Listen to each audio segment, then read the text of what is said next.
Pandemi COVID-19 masih tetap ada sampai saat ini. Kondisi ini merupakan momen yang tepat bagi sektor pariwisata untuk menata ulang strategi menuju pariwisata yang berkelanjutan. Seperti salah satu strategi Kemenparekraf yang disetujui oleh Presiden Jokowi, yakni pengembangan desa wisata.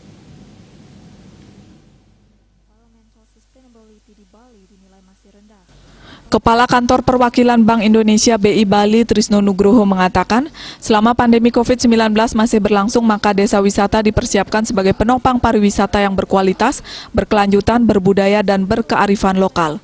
Menurut pandangan BI, kunci sukses dalam pengembangan desa wisata saat ini diantaranya, pertama, digitalisasi merupakan suatu keharusan, khususnya melalui pemanfaatan teknologi dalam promosi dan pengelolaan desa wisata. Kedua, kreativitas dan unsur kebaruan melalui penciptaan nilai tambah terhadap atraksi seni budaya alam dengan tetap menjaga kelestariannya. Ketiga, kesetaraan di mana pengelolaan desa wisata harus melibatkan seluruh lini dalam komunitas.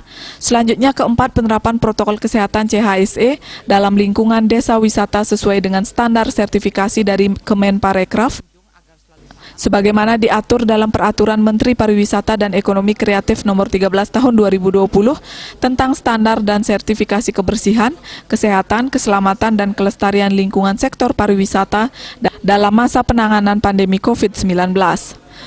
Karena itu, sertifikasi sangat penting bagi terbangunnya citra desa wisata, sejalan dengan program pemulihan pariwisata, sekaligus menjaga kesehatan pengunjung maupun penduduk di desa wisata.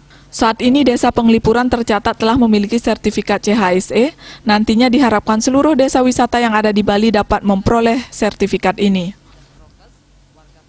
Suardika Bisnis Bali melaporkan.